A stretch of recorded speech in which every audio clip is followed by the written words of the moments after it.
Lots happened in the last couple days in the crypto world. It's kind of insane. Um, most people know that, like, most people around me, because I've been moaning about it like for a week, have heard about like crypto miners gonna be moving to Ethermine to do a demonstration of their hash power and stuff like that. Basically to show, to demonstrate the risk involved, I think, with potentially lowering the reward. Yeah, EIP 1559. It's not really gonna help gas fees get lower. It's just gonna make them more predictable, which is still good as a user. Like, I still would prefer that. So the miners were upset with 1559. The You can see here's the tweet from one. Like, for educational purposes, let's collectively move our hash to ethermine.org April 1st for 51 hours, right? To stop EIP 1559, Ethereum, and then he tags a bunch of uh, crypto content creators here, like the big ones. You should probably check all of these guys out if you have any interest in crypto. I know there's quite a few miners, like a minority, but like there's quite a few of us who feel like this is going to be taken the wrong way. And other people definitely see that too, because like it definitely is just going to look like miners are greedy AF. Miners are trying to do this demonstration to show the risk of a 51% attack. I don't know the full implications of that, but it's not bueno for Ethereum, basically. The problem is that then it's not decentralized. It's all in one place. And that's a big issue. So the fee burn is going to be like, I guess, a buyback. So it affects the revenue miners can earn. And it's a deflationary pressure to ETH, right? So it's supposed to make the price better. It's supposed to make it worth more. Which, that's why didn't really care. I'm like, all right, so if I can keep mining, the price goes up, I'm okay with that. But in response to miners saying this stuff, they're actually talking about just like moving up to like a phase 1.5. They actually have a blog post about it going into more detail. It's scheduled for some time in 2022 apparently. Proof of stake will be coming, which is like not the best, right? And here they go into like a lot of the in this blog post. If you click through, basically goes into it. Create ETH1 block out of ETH1 data carried by beacon block. Modify the engine in a way that the ETH1 block is not needed for transaction processing, and the ETH1 data is used instead. Then the beacon block roots may be used to keep a notion of the chain, which is required by state management, and it's been proved already by POC. So I'm guessing that it's, so they're, what they're gonna do is they'd basically be taking the ETH1 data and moving it to this beacon block, and then that it's executed in ETH2. And it looks like they have like what POC is, what, proof of concept? I don't know. If we're reading way too much.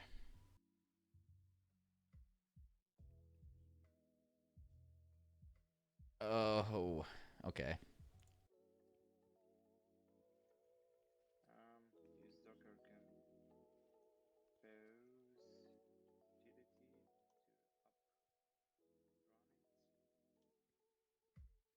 Use Docker compose utility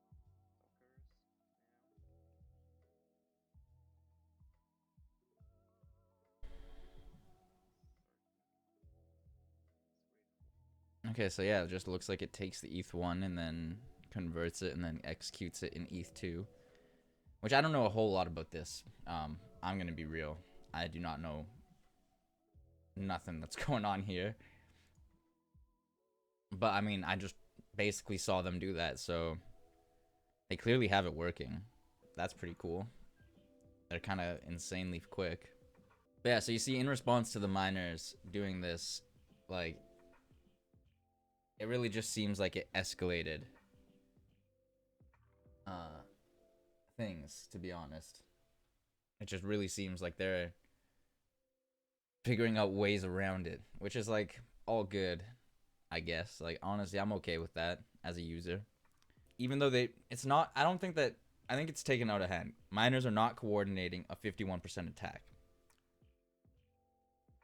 However, I do think that the demonstration in general can be seen as that. So I'm hoping like they have to have measures in place to not allow it to be 51%. But like yeah, here he just goes into it being like there's a wide variety of benefits to the proposal. Miners have strongly opposed this change as it'll significantly decrease their revenue. And then okay, so there's websites that are listing the mining pools against EIP 1559.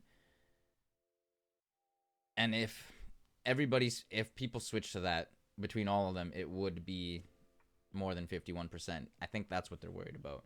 Yeah, so this is the merge via fork choice change. So that's, I think, that merge between 1 and 2, which is kind of interesting to read about. So it looks like they can just take the data from ETH1 and output it into ETH2. Which, I mean, if they get that working, I don't see why they're not just going to do that. But there is another meeting on the Friday coming up, so on next Friday, so that's going to be good. And so they're saying the merge would make things easier to work on. They don't need to merge two chains at the same time. But there has been other stuff also proposed. So this is actually, you guys ready for more? Because there sure is more. It don't stop. In response to the response, there's been a few miners who are like dedicated and invested. So Bitsby Trippin, he's actually been on some of these dev calls with the developers of Ethereum. When he brought up the security risks of moving forward, they kind of just dismissed it. In his words, that's what he said. He said that they kind of just dismissed it and it was kind of condescending. And as if they feel like it's too big to fail, which, I mean, ETH is huge. I don't know if anything is too big to fail. I think ignorance will bring down giants, you know?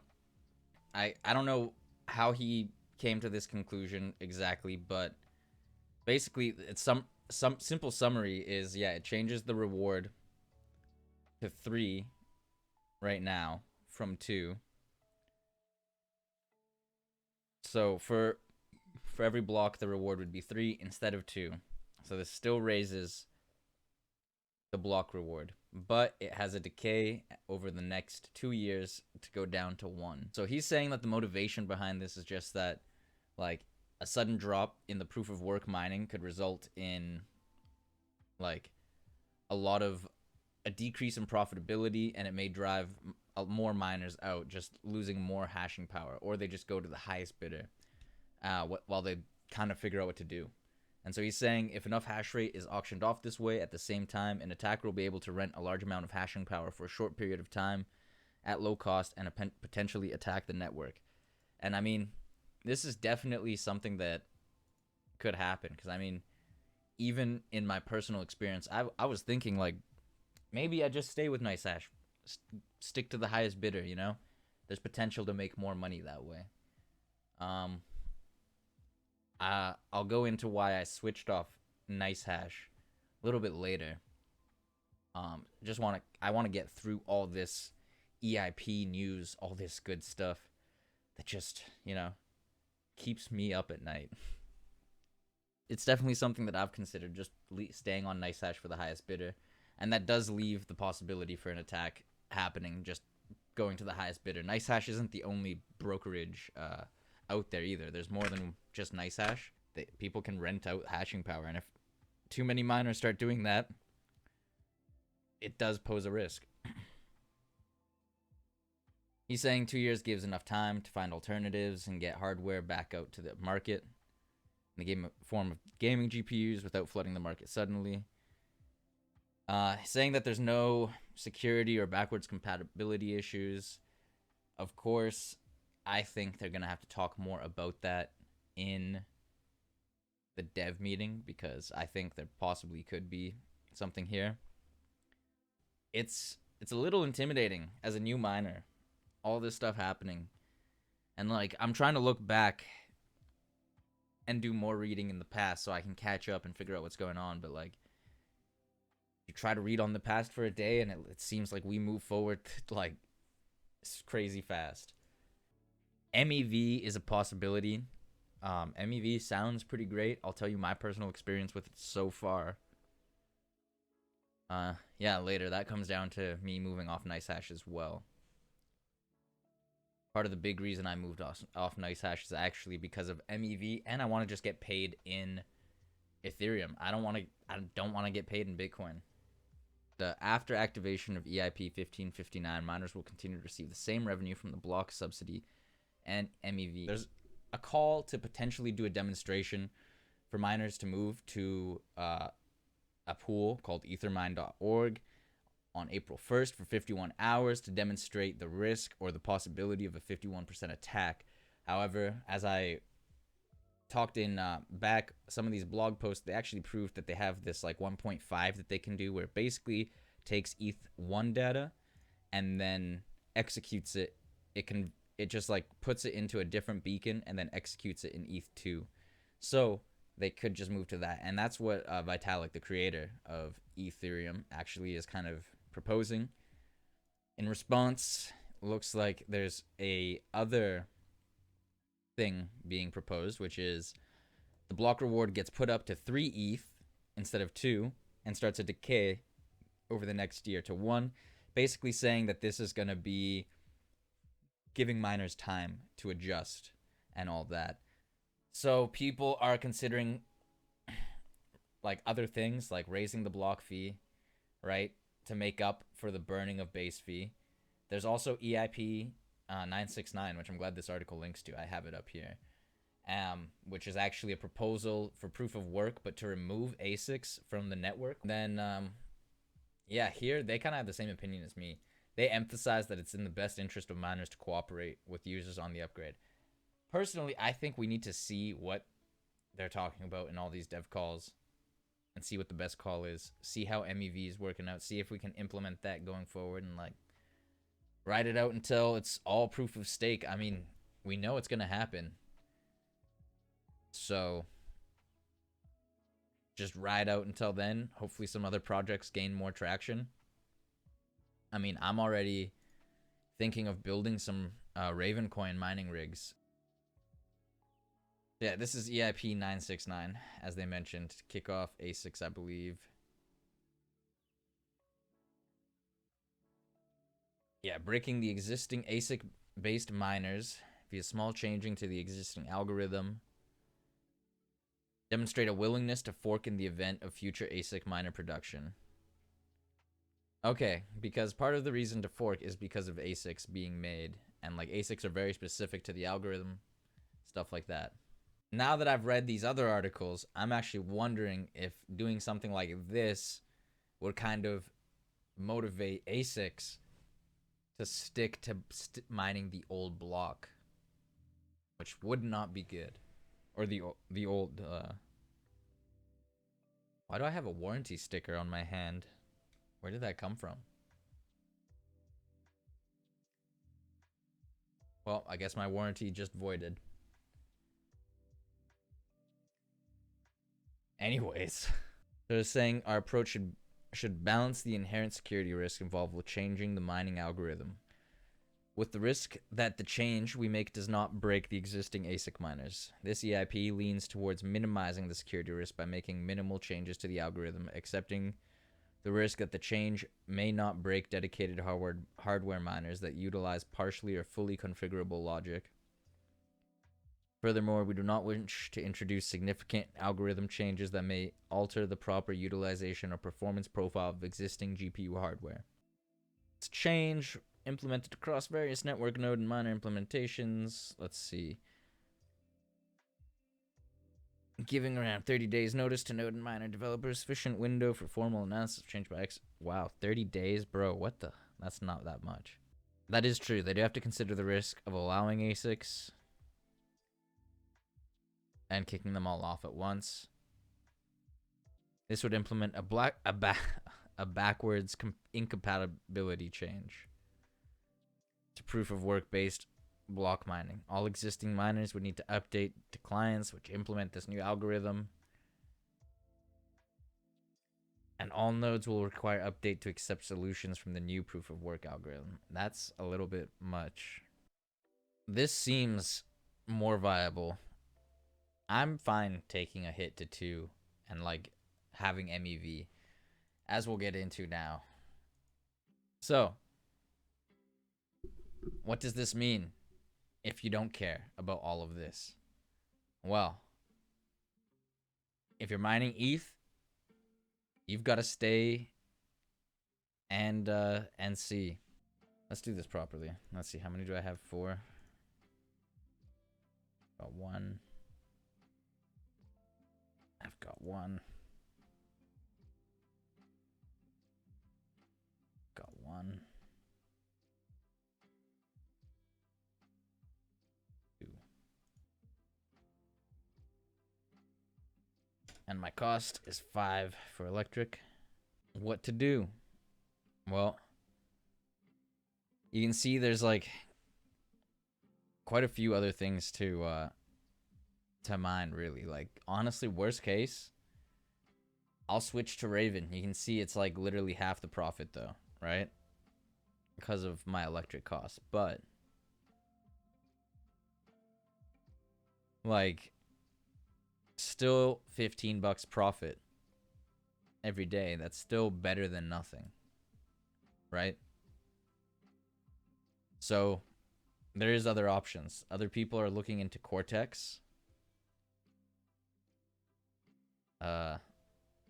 That's all time. So you can see, as like most other stuff, it's going up in the last month, last year, I guess. You know how it be. People are starting to mine this. I don't know if it's any good, but it's another possibility. And they have all these wallets and stuff. I might try it out when I have more rigs.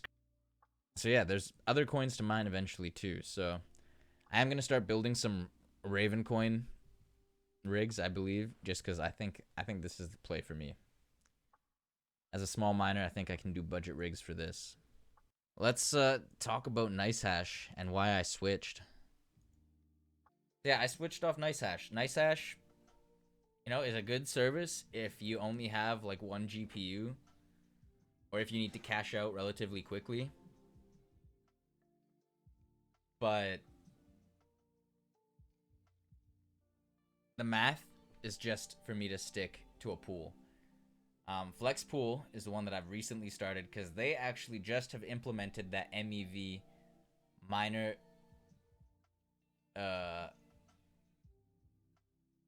miner extracted value rip brain. Jeez.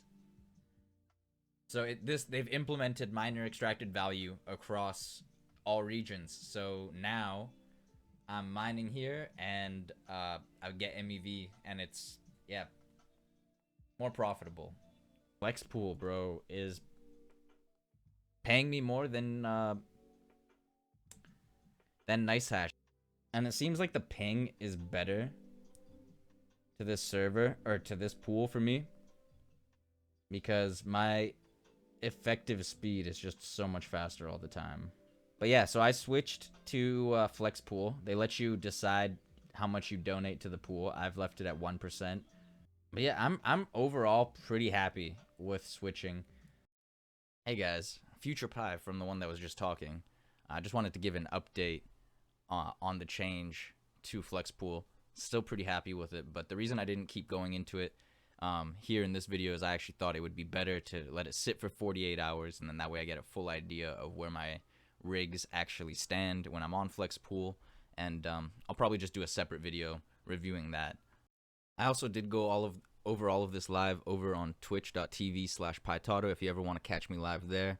But I'm going to be leaving the links to all these blogs and all the resources I had in the description here, so you can see them for yourself. This was just a really brief summary. I did not do the best job.